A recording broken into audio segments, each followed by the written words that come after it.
I'm joined by next weather meteorologist. We have Dagmar Midcap, and we also have Troy Bridges. They've been monitoring the situation for us all weekend long. What can you tell us that's happening right now, Well, the guys? issue is we're going to have more moisture come in, more heavy rain later today, and that is going to refreeze tonight, and that is going to be our biggest concern. The good news is the stuff we were tracking earlier, the bulk of it now moving to the northeast, but we have some more to deal with. We have more, exactly. So what we're looking at as we head through this afternoon will be the continuation of what we have been seeing through the overnight hours. The majority of your Saturday was dry, so you did end up seeing cloudy skies, but for the most part, you ended up seeing dry conditions. Now, as these clouds continue to hover over the U.S. basically and the southeast, they will bring more rain. And as warmer air mixes in from the Gulf, that will also continue to mix in with the colder air that's pulling in from the north. So any of the rain that you did get, if it did not fall as any kind of a wintry mix, it will freeze in those overnight hours, especially in and around the perimeter. What I've isolated here for you now will be the watches and warnings that are temperature dependent.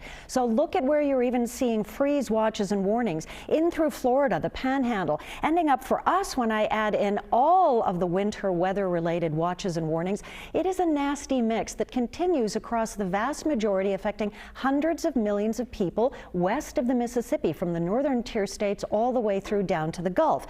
So we here remain under a number of watches and warnings. For us, as we head through the afternoon hours, we will continue to see round after round of wintry mix. In that afternoon hour, I want to point this out for you. We'll have that warm air mix in from 3 to about 5 p.m. There's a chance in there, a light or a small to a moderate chance of some thunderstorm activity. So looking at that northeast quadrant, dividing the perimeter into kind of 4 quarters, you're looking at the northeast sector up 85, ending up seeing the potential for lingering freezing rain at the surface. Elsewhere, it is very likely that you will be somewhere near moderate to at times heavy rain, and possible that you will hear a rumble of thunder. So that's around the 3 p.m. hour. We take you out to about the 5 p.m. hour, where we continue to see the northeast quadrant of Atlanta ending up seeing the potential for freezing rain, wintry precipitation, and certainly any rain that did fall and barely remelted as temperatures maybe crept to just at and above the freezing mark in that area.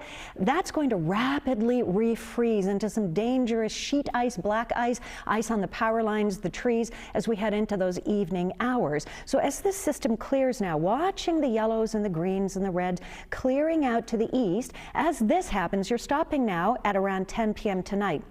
So noticing that the skies are at the very least drying out. Well, this is bad news in terms of the temperatures. As we move into those overnight hours, those temperatures will plummet. We've also got some winds mixed in, 25 to 30 mile per hour. Winds that might end up helping that wind chill, that feels like wind chill factor, dropping you into what feels like close to the single digits. So you're looking at that pink area, all of you in that region, you are still dealing with the freezing or the ice storm warning. So the freezing rain at the surface, and you're looking at the winter storm watch and all those other highlighted areas, diving down south into Griffin, Carrollton, LaGrange, all the way down, continuing to the south and southeast of the perimeter. This is a look at the road conditions over the evening hours. So where you see the pinks and the purple and the red, that's where you're ending up seeing some dangerous road conditions. And again, this aligns with where we have been predicting the worst of the system, and that is that northeast corner of the state. The northwest is second in line. Those of you south of about the 20 mark, you're still looking at the potential for some freezing rain in through the overnight hours. So the temperatures tonight, you'll end up seeing those temperatures dip, and for tomorrow, or for today rather, your daytime highs, as everything melts, what did maybe fall as freezing rain through the morning hours, you're moving up into the low 40s for tonight. But watch what happens to these temperatures tonight. Might be a little difficult to see there, but up in through the mountains, North Georgia, you're looking at potentially the single digits as mentioned. So all of you, even Griffin, Atlanta, Noonan, Eatonton, you're looking at your temperatures in the upper teens with wind chill and the low to the mid 20s. So your 7-day forecast. The danger here is that we do have more rain on the way. That will be coupled with the dangerous blast of Arctic air that will pretty much freeze anything that is currently liquid on contact. So you will end up seeing the danger of the temperatures dropping tonight and through your tomorrow morning. Your Monday morning commute is likely to be a dangerous potential commute as well, because of the fact that anything that fell as rain refroze, and then in through those overnight hours will not melt through much of the day tomorrow across Georgia.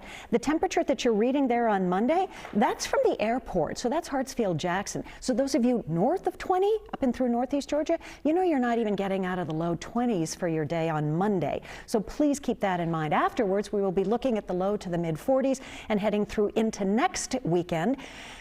Doesn't look like right now there's any kind of a chance for winter weather, but of course we'll watch that carefully because that jet stream has been a little on the troublesome side, and we've been seeing that coupling with warm, moist air pulling off the Gulf and even as far away as the Pacific Ocean in the form of an atmospheric river. So some really awkward, odd, and dangerous weather has been heading through Georgia. We will, of course, keep you very closely posted on what's in store for you this afternoon.